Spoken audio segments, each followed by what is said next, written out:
Assalamu alaikum and hello. Yesterday at the conclusion of my program, I announced that I would start a program in English. Now this is how it will go. Originally, I'm supposed to be doing 4 programs, Monday through to Thursday in Urdu. But henceforth, I'll be doing only 3 programs, not 4. And instead of 3 programs in Urdu, I'll do 2 programs in Urdu, which is on Monday and Tuesday. And the third one on Wednesday will be in English. Now, why English? Well, basically 2 reasons. First, I've been an English medium journalist all my life. I mean, even now, when I go outside this country or I give interviews to international news agencies here, I do so in English. And secondly, I have a lot of readers of the Friday Times out there who read it in English and who've been telling me for years that it's about time I spoke in English, or at least partly in English, on television. And of course, then there's a small vested interest as well, which is that I'd like to reach out to the international community and perhaps provide a narrative about Pakistan and what's happening over here, which is perhaps slightly different from the run-of-the-mill analysis that you tend to hear or tend to read about it. So that's how this new program in English every Wednesday has come about. Now, having said that, let me introduce you to my host, a young man by the name of Agha Haider Raza. Hi, Agha, how are you? Good, Sethi Saab. How are you, sir? Yeah, just a minute. This Sethi Saab business is a bit stiff. Okay, so since you're not wearing a tie, you don't have to say Sethi Saab. You know, a lot of my friends and colleagues call me NS. NS. Now, by NS, I don't mean Nawaz Sharif, and so let's be very clear about that. Okay, so I suggest you have a go with NS. It's more informal, and it shouldn't be difficult for you to say so. Okay? NS works for me as well. I guess we can start with that NS then. Yes, let's start with NS. Now, what's your first question? Sethi Saab, firstly, Assalamu alaikum viewers. Is to be hosting this program with NS, and we hope to be presenting to current issues related to Pakistan and foreign relations and countries in the region. So shall we start, NS? 1 second. Now, I introduced you as Agha Haider Raza. That's a 3-barreled name, right? I mean, I am Najam Sethi, but I say Najam Sethi.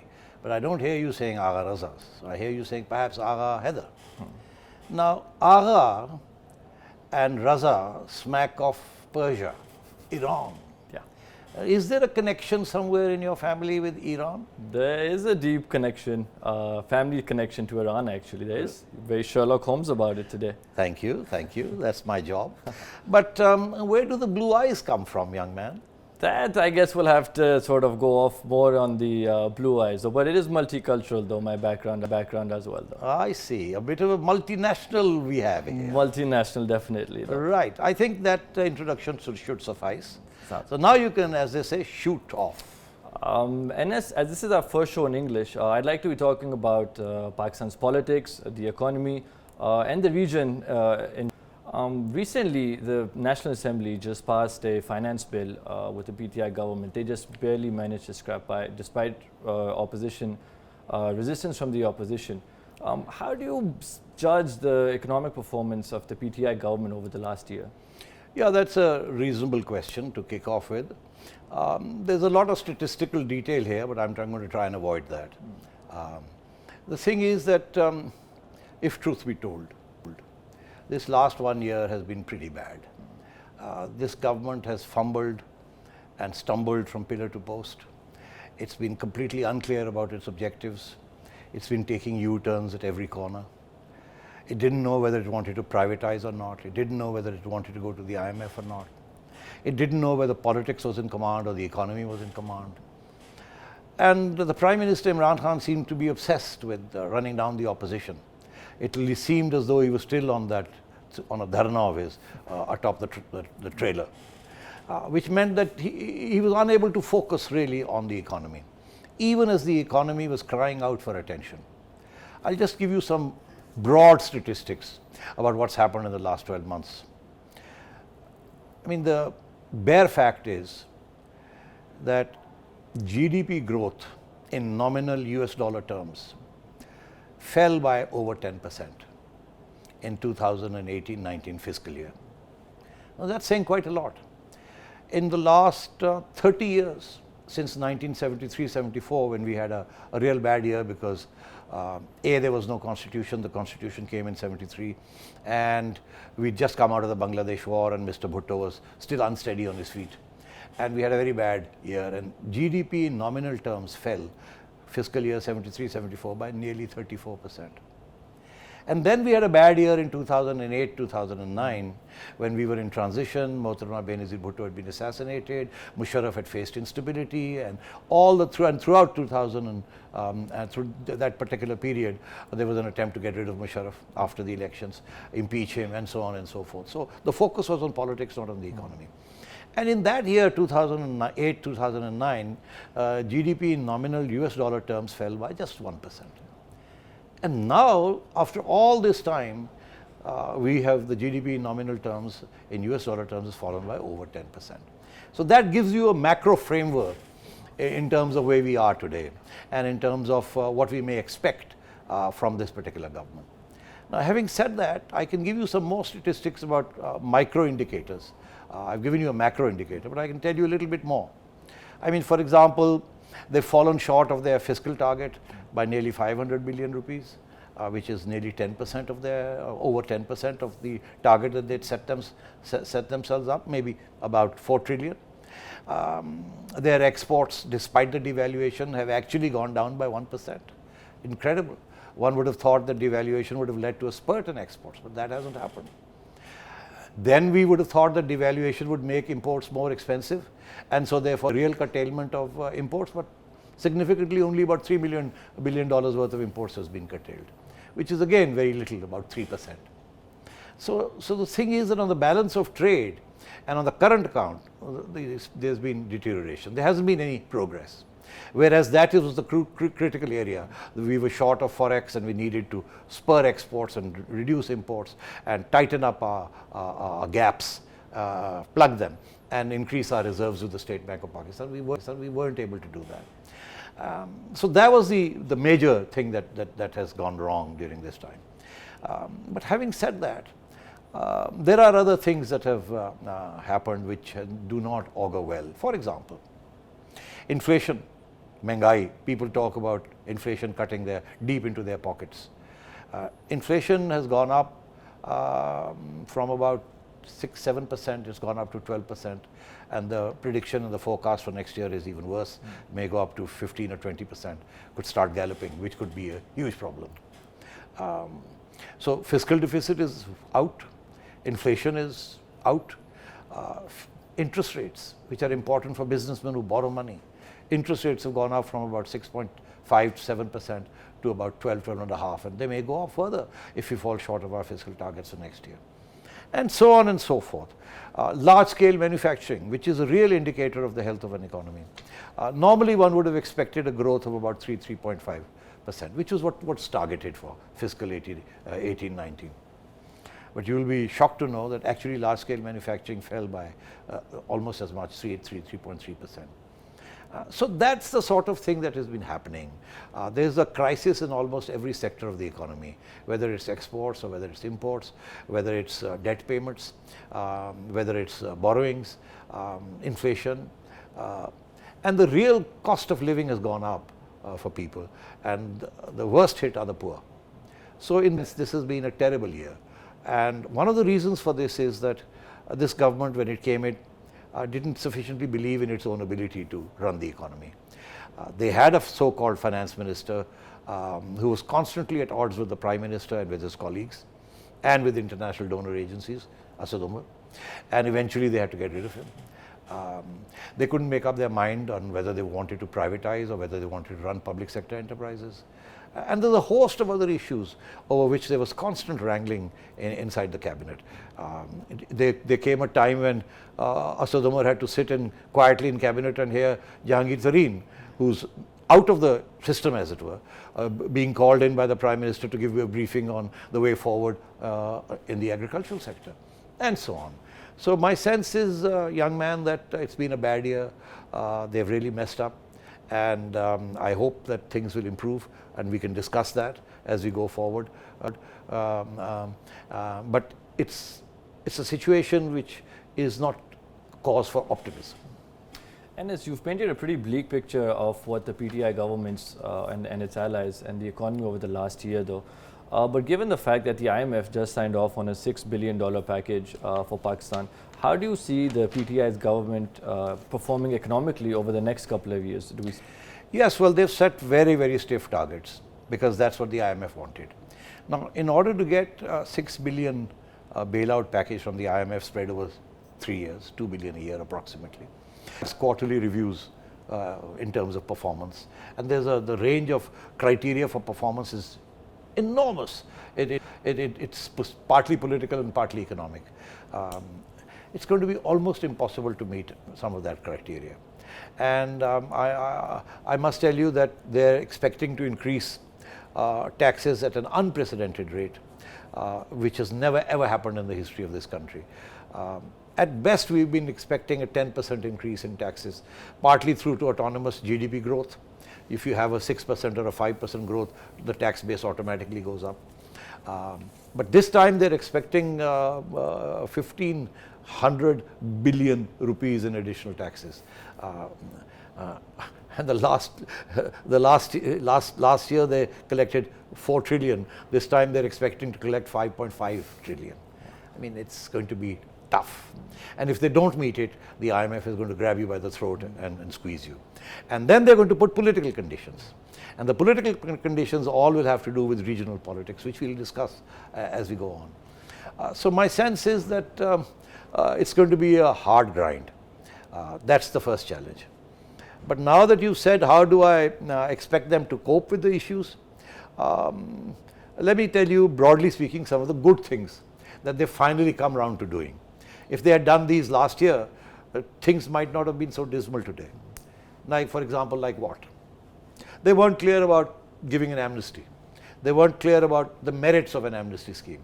An amnesty scheme doesn't just yield more taxes or a one-off tax input.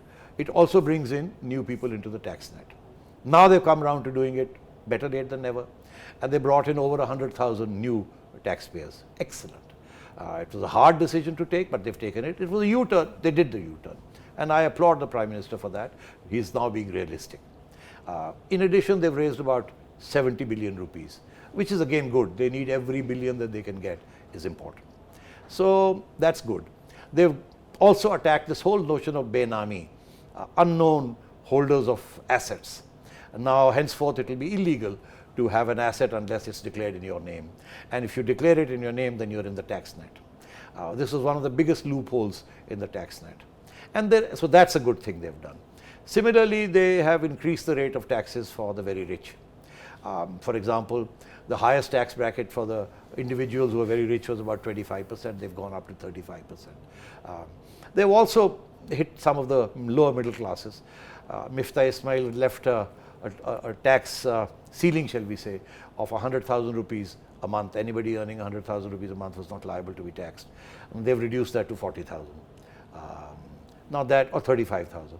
So that's going to pinch the middle classes, especially middle classes, the salaried lower middle classes, because partly their real income has gone down in terms of having to cough up a little bit for tax, and then secondly, inflation is going to bite into their backsides, as it were. So, pardon the expression. And so, but on the whole, I applaud these measures. The amnesty scheme, the ending of the benami transactions, the increase of the taxpayers' base, and so on and so forth. More sacrifices from the rich, making imports for the rich, luxury goods, more expensive. I think those are all good steps. So all in all, bad start, good realization at the end of a year. I hope they knuckle down and get on with it now, because it's going to be a hard grind. They're going to face many challenges. Well, it's good to hear that there's some positives in the economy despite a bleak picture, like I said earlier, for the last 12 months. So, but We have to take a short break here, but when we come back, I do want to talk about the role of the opposition and how they've sort of held the government accountable. Stay with us, we'll be right back.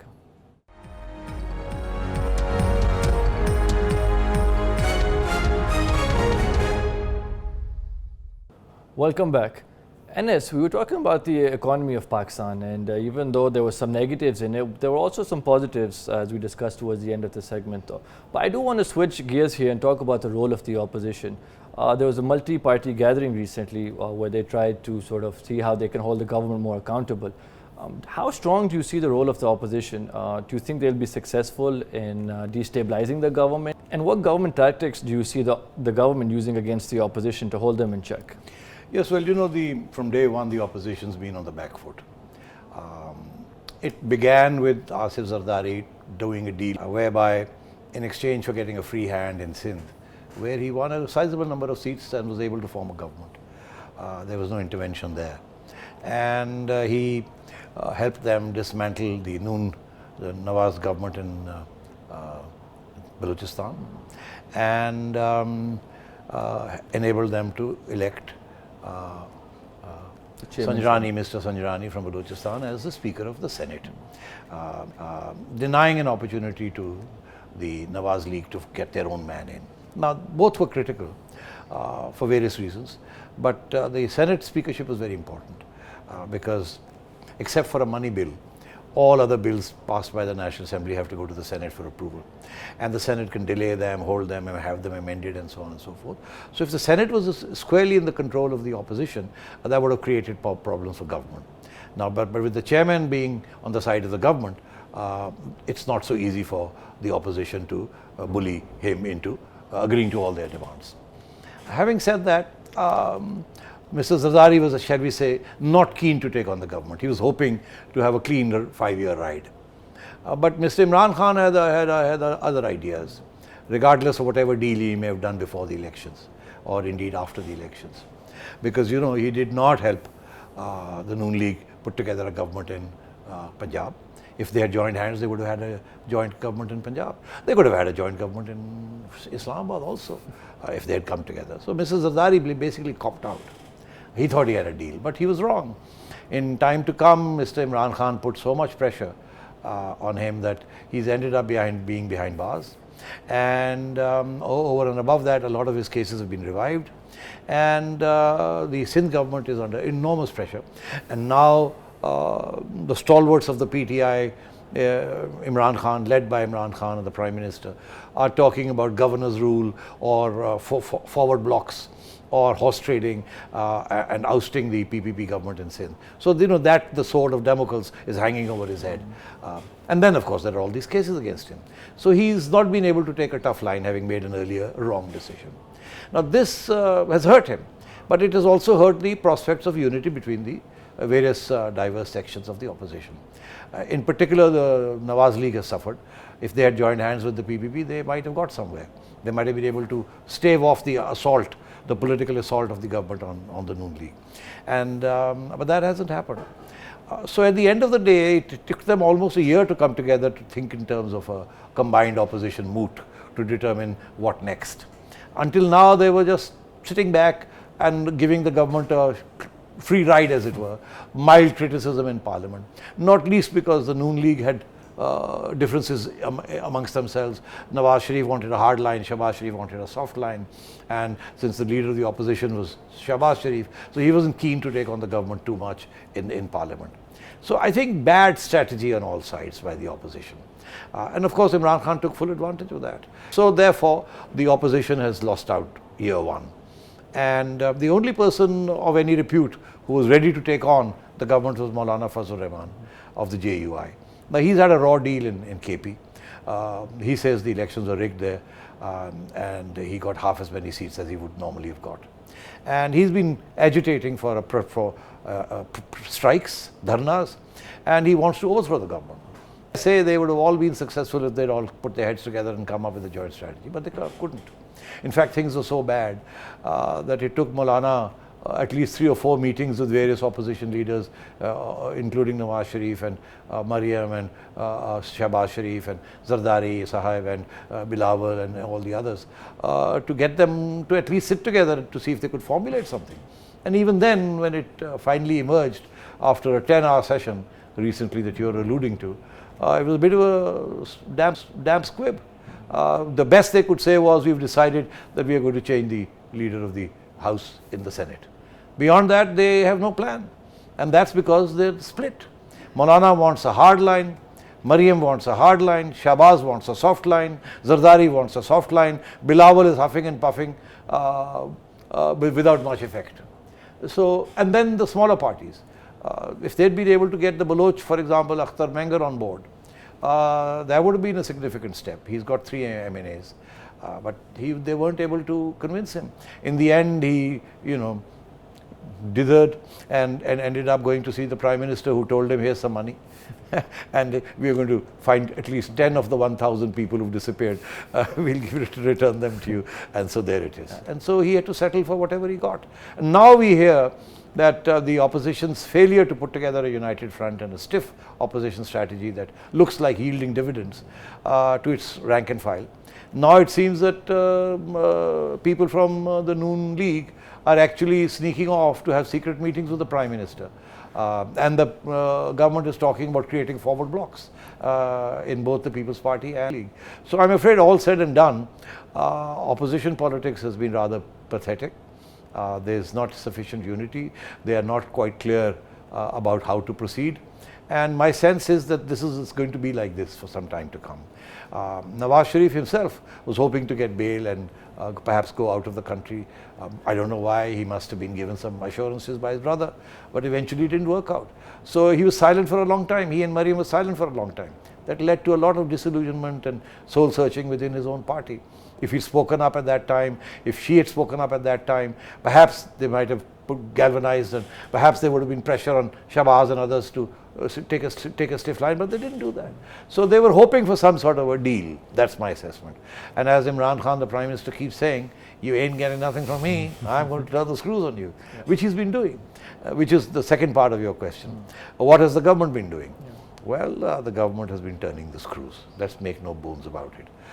The government has got NAB in its control, and NAB is doing the dirty. Make no mistake about it. For every one person of insignificance that NAB targets in the opposition, in the government, they will target 10 in the opposition. And they've targeted almost anyone of any consequence. And there are many others on NAB's hit list. And my sense is that that is really hurting the opposition. So which leads, of course, to the whole question of, is it accountability or victimization? And what's recently happened with Rana Sanaullah, the leader of the PMLN in Punjab, who's a hawkish on everything. And you might recall that Imran Khan had earlier said at one stage that he's going to drag Sanaullah by his moustache and drag him off and bung him into prison. So that's the sort of sentiment that prevails in the ruling party. Aggression, brutality, repression. I think it's time to own the fact that the media is under severe pressure from the government. In all my years in a so-called democratic setup, even during General Musharraf's time, I have never seen such censorship and such pressure on media owners and on journalists.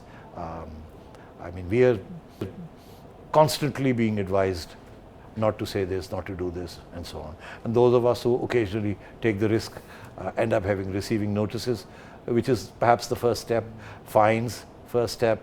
Court cases, first step.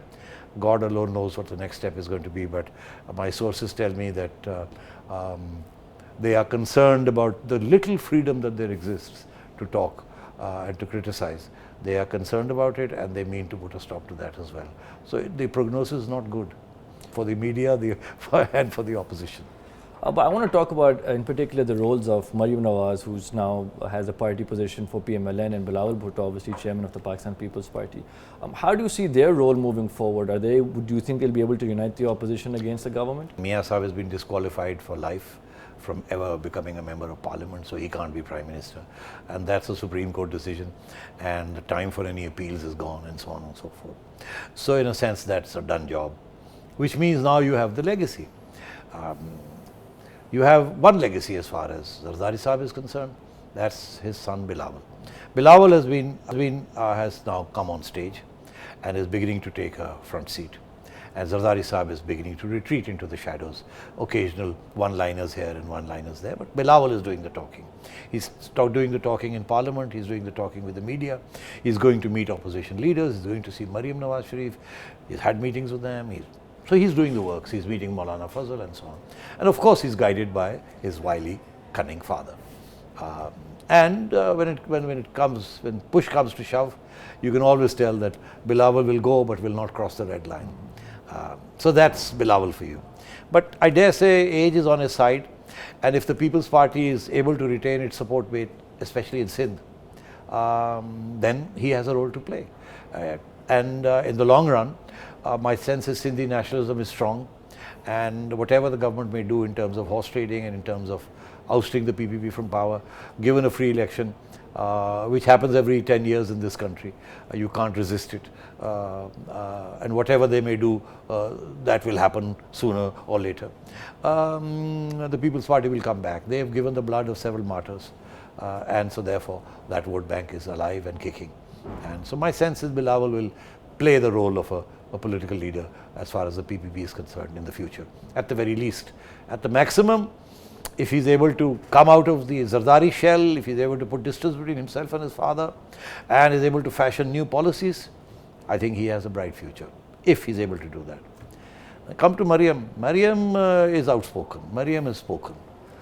She has now sided solidly with her father, and Maryam has a role to play. She's young.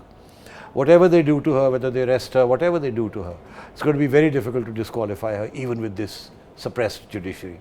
And my sense is that the vote bank, Nawaz Sharif's vote bank is intact. He's become a bit of a martyr. And if something were to happen to him in prison, a bigger martyr. So she will inherit a bigger legacy in that sense. She's brave, she's outspoken. People in this country have voted for women who are brave and outspoken and pretty, if I may say so, and young. Mohtarma was exactly that, 35 years when she first came back. So my sense is both of them have a future. It's going to be tough for the next 5 years, at the very least, maybe more. But my sense is both are here in for the long haul. And as well, it seems that the government, or the opposition rather, is pretty fractured at this point. But let's see if these two young leaders can bring together the opposition and give a tough time to the government. When we come back, because we have to take a short break right now, but when we come back, I want to talk about the international affairs of the country right now. Stay with us, we'll be right back.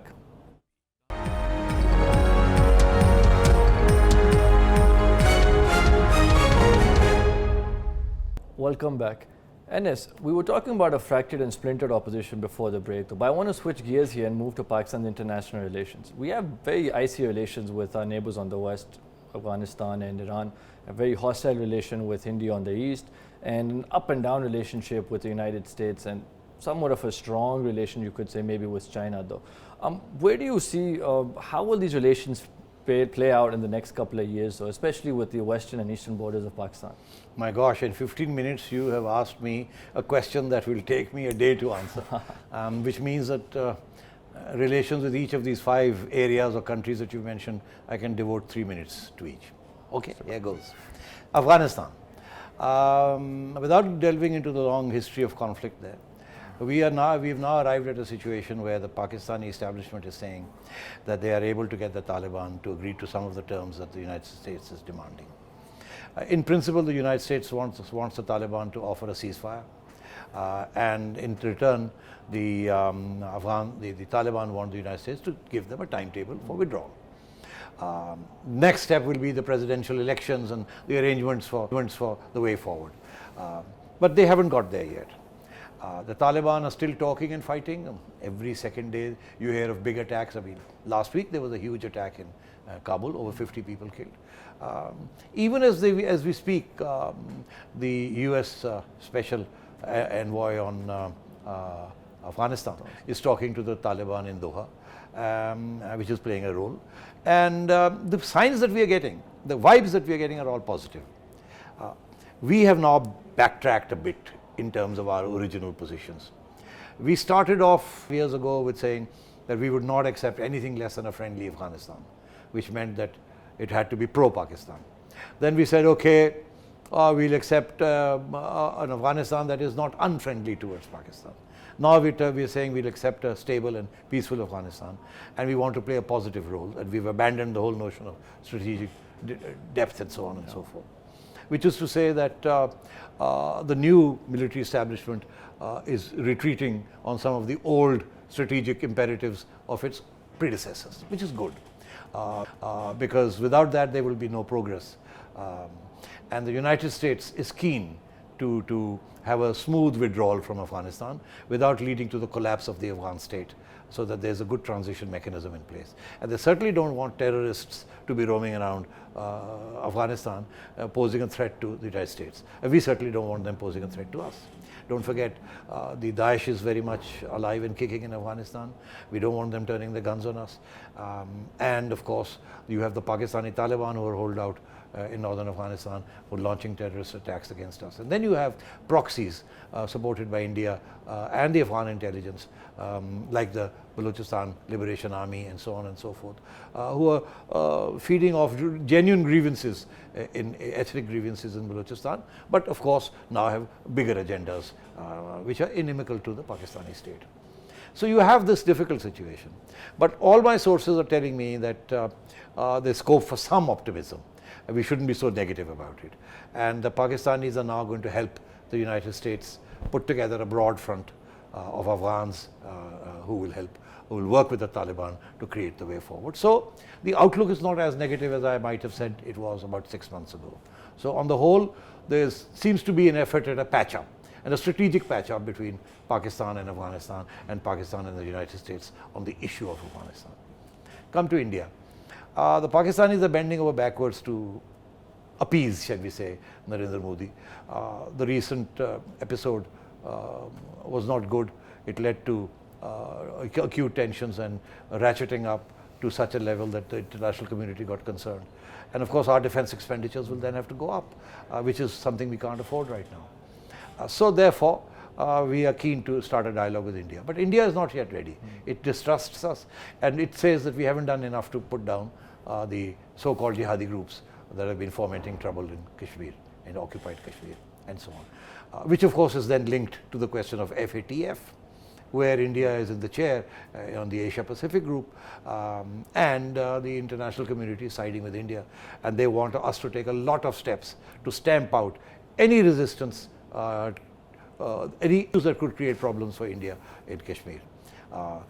As we speak today, there was a news report that said that cases are being initiated against certain jihadi groups that have long been mollycoddled by the Pakistani state, and against whom India has severe objections, and which are on the banned list of the United Nations, and so on.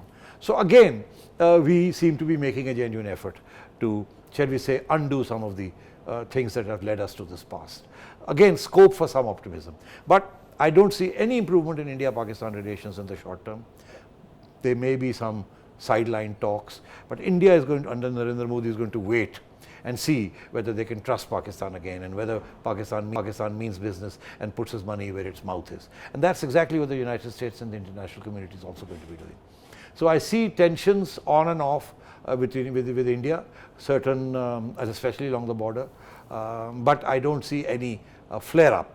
Now, of course, a flare-up can take place if there's another big act of terrorism in Kashmir, and India says the fingerprints or the footprints point to Pakistan. That could create difficulties. My sense is that every effort will be made by our side to make sure that that doesn't happen, which of course means that some fine treading and perhaps some behind-the-scenes cooperation with India to ensure that something doesn't happen there which derails the slow progress on peace offensives by us. Come to Saudi Arabia and Iran, I think that's an ongoing work in progress, which is linked to Donald Trump's attempts to knock out Iran's nuclear program and to diminish Iran. We seem to be caught in no man's land. The Saudis are giving us money to side with them. The Qataris, who are on the side of Iran, are also giving us money not to side with them. And of course, we are dependent on Iran. We would like Iranian oil and gas. So we are caught in a bit of a bind. And I think we'll be able to tread that fine line. We will not take sides. But in the event that the Americans launch a war on Iran, we will be in a very difficult situation, and I can't really predict what will happen. As far as America is concerned, now that's the real issue. We've had a bad relationship with America in the last 5 years, ever since the Americans began to say do more to help us in Afghanistan, and we weren't doing it. And then they cut off aid step by step, and the last step was they cut off coalition support funds. $300 million was the last straw in the back that broke the camel's back, as it were. We've now tried to rebuild that relationship, and the rebuilding process is based on our help to the Americans in Afghanistan.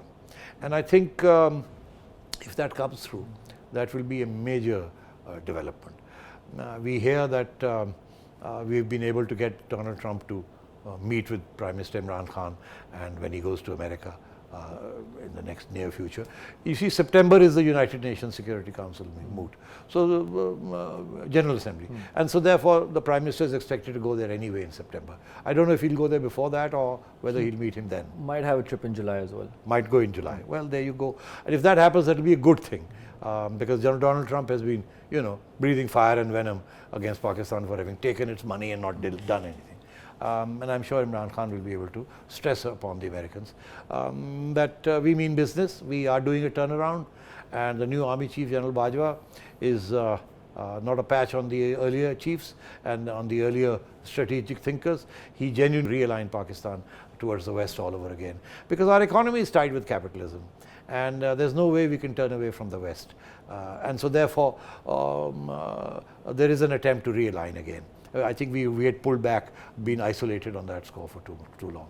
So on the whole, a tough act to follow, but because the real obstacle in the past for every civilian government that wanted to do these things, now the military establishment is changing its course and seems to have realized that whatever they've been doing is not good for the economy, and of course not good for politics and instability. And if there's regional instability, then everybody suffers. Just think of it, that little incident in which Indian planes crossed the border and we had to shoot down one and so on and so forth, it led to a victory for Narendra Modi, the hardliner in India. And imagine if something like that were to happen again and we would end up ratcheting our nuclear weapons. We'd be isolated completely, and it could scare the international community beyond measure. So my sense is that there is a realization. I was talking to some senior people in the military establishment, and they were assuring me that they are confident that they will be able to get off the grey list and get into the white list, or certainly not go into the black list, which is what India would like you to do, so that you can be isolated. And of course that they mean to rebuild their fences with Afghanistan and with the Americans. So all in all, if this happens, it will be good for Pakistan. Enes, you talked about Pakistan realigning with the United States after a decade of sort of isolation with them. But what about China in the north, though? How does Pakistan pivot towards China while also trying to balance not only United States relationship, but also balancing the fine line between Iran and Saudi Arabia as well? You're absolutely right, because you see the United States under Donald Trump treats Iran and China as its main enemies. China in economic terms and Iran in political terms. And the Americans are into trade wars right now with the Chinese. They're also trying to circumscribe China's trade routes. The area of contention is the South China Sea, the Asia Pacific region on that side, and therefore the Chinese have been especially keen to have a new route, which is the CPEC route, the part of their Road and Belt Initiative. But here's the problem. The more we lean towards China, the more aggressive America and India become, because it's not in their interest, and they mean not to allow CPEC to take off. But now what we have done is also something which I would say is inadvisable. As the new government has come in and put CPEC on hold. Now there were two dimensions to CPEC. The first dimension was loans given to the government of Pakistan for various infrastructure projects, and the second was investments by the Chinese in power projects and so on. So what's happened is that there's a freeze right now on further Chinese investments in Pakistan, and the Chinese are extremely unhappy about the state of affairs. I can tell you on authority that CPEC is frozen for the time being, and Chinese investments are frozen. I can tell you that there are being asked in the corridors of power in Islamabad and the PTI hierarchy about some of the projects the Chinese have invested in, because the assumption there is that the rates the Chinese got, the profit rates or the power rates and so on and so forth, were exorbitantly high, which would suggest that there was corruption built into some of those projects, power projects and others, where if the rate is so high, you might assume that part of it is going as commissions, which is why now the government is going to start investigating some of those projects, which the Chinese won't like. And the minute that happens, the Chinese will withdraw. So we have a serious situation developing with China. The good news on this front, of course, is that the army has stepped in. The Pakistani military, which values its relationship with China and doesn't want to rock the boat, has stepped in. And they have now said that let's create a new secretariat for China economy projects, and the army wants a seat, a ringside seat, which Nawaz Sharif was reluctant to give them. He wanted the entire thing in his own hands. The army has now got a ringside seat. So I think that's part of the problem with China right now. So the Chinese are going to be looking very carefully at how Afghanistan pans out. Chinese want long-term interests in Afghanistan, extraction of minerals, pipelines. The Chinese are afraid that if America comes back to Pakistan in a big way and if hostilities begin, the China project could suffer. Gwadar is a problem, and so on and so forth. So I think China relations are a little unsettled. Relations with America are better, getting better. Relations with India remain unsettled. Relations with Afghanistan are marginally improving, but slowly. Iran are on freeze. Things could explode if there's a bad situation out there. Saudi Arabia is investing, but cautiously, because Saudi Arabia realizes your difficult situation, and when they wanted your help in Yemen, you weren't able to give it to them. But your military has a close relationship with the Americans, with the Chinese, with the Saudis. So the three core areas, you're okay. Well, Anas, unfortunately, that's all the time that we have today. I wish we had more time because it's been a very informative discussion on the first English program for the Najam Sethi show. That's all the time that we have for today. I will be here next Wednesday, but Mr. Najam Sethi will be here back in the Najam Sethi show on Monday. Thank you for tuning in and give us your feedback. Good night.